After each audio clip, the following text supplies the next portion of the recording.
আসসালামু আলাইকুম ওয়া রাহমাতুল্লাহি ওয়া বারাকাতুহু। সম্মানিত দেশবাসী, আমি cancer specialist doctor SM. Sarwar. আপনারা জানেন যে সারা ওয়ার্ল্ডে ডাক্তাররা বলেন ক্যান্সার হলে আনসার নেই। ক্যান্সার হলে আমরা সাময়িকভাবে চিকিৎসা দিয়ে থাকি, একসময় ক্যান্সারের মৃত্যু হয়, এটাই মেনে নিতে হয়। বিশেষ করে allopathic, homeopathic, Unani, Ayurvedic, herbal সব ডাক্তাররাই একমত যে ক্যান্সার মানে মরণবিধি। এমনকি আমাদের চিকিৎসা বৈজ্ঞানিক যিনি মহামান্য হেনিম্যান এবং ইবনে সিনা, তাদের বক্তব্য যে আমরা ক্যান্সার সম্পর্কে সফল হতে পারিনি, আরো গবেষণা চালাইতে হবে। এমত অবস্থায় আল্লাহর অশেষ রহমতে আমি ক্যান্সার গবেষক ডাক্তার এস.এম. সারওয়ার বললি যে ক্যান্সার হলে আনসার নেই, সেই কথার কোনো ভিত্তি নেই। ক্যান্সার সম্পূর্ণরূপে সুস্থ হয়। বিশেষ করে আপনারা ক্যান্সার গবেষক অধ্যক্ষ ডাক্তার এস.এম. সারওয়ার ইউটিউবে সার্চ করলে আপনারা কয়েক হাজার ক্যান্সার রোগীর সুস্থতার প্রমাণ পাবেন। বিশেষ করে আজকেও একজন ক্যান্সার রোগীকে আপনাদের সামনে পরিচয় করে দিচ্ছি। উনি সেই মরণ ব্যাধি থেকে সুস্থ হয়েছেন আজ থেকে আরো 2 বছর পূর্বে। বিশেষ করে কিভাবে অসুস্থ হয়েছিলেন, কিভাবে সুস্থ হলেন, কোথায় কোথায় চিকিৎসা করলেন এবং কিভাবে সুস্থ হয়েছেন আমরা তার নিজের মুখে শুনবো। আপনার নাম? নাজমা আক্তার। আপনার স্বামীর নাম? নজরুল ইসলাম। আপনার গ্রামের বাড়ি? ভোলা। আপনার ভোলার মূল গ্রামের নামটা কি? চরবেশন। Post office? আঞ্জুরহাট। থানা? শশীভূষণ। জেলা হলো ভোলা। আচ্ছা, আপনি প্রথম ডাক্তারের কাছে কেন গেছিলেন এবং কিভাবে টেস্ট করে কি অবস্থায় আসছেন এবং কোথায় কোথায় চিকিৎসা করছেন, কিভাবে সুস্থ হয়েছেন? আমি প্রথম ডাক্তারের কাছে গেছি, পিজিতে গেছিলাম।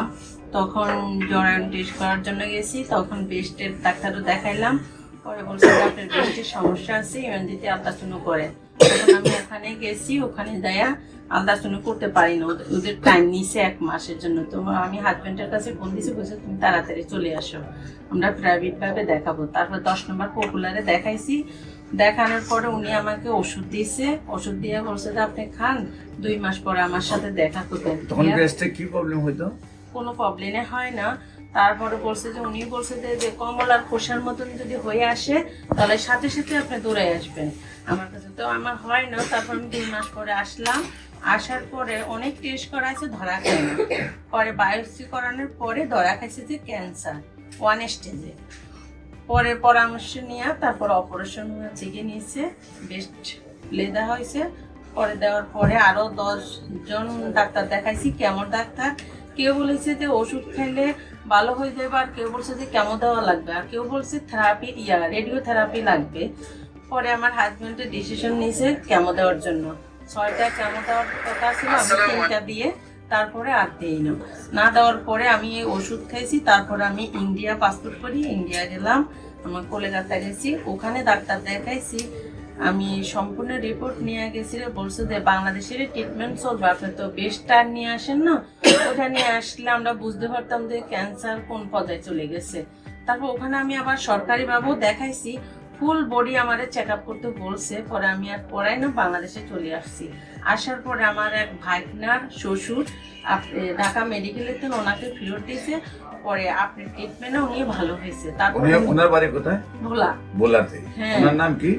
ওনার নাম আলমগীর নাকি? হ্যাঁ আলমগীর। মাকসুদ ভাই চিনে। তখন উনি আমাকে এখানে ঠিকানা দিছে। তারপরে আমি আইসা আপনার থেকে ওষুধ নিয়ে খেলাম। এই 2 বছর হয়েছে, আমি এখন ভালো ইনশাল্লাহ। আপনার চিকিৎসা ছাড়া হয়েছে কতদিন ধরে? ওই চিকিৎসা কতদিন করা হয়েছে আমার এখানে? আপনার এখানে আমি 6 মাস রেগুলারে ওষুধ নিয়ে খাইলাম। তারপরে মাঝে মাঝে একটু সমস্যা হলে আইসা দেখাই ওষুধ নিতাম। এখন ক্যান্সার আমি মুক্ত। আপনার রিপোর্ট করছেন পরে সম্পূর্ণ ক্যান্সার মুক্ত আছেন? হ্যাঁ।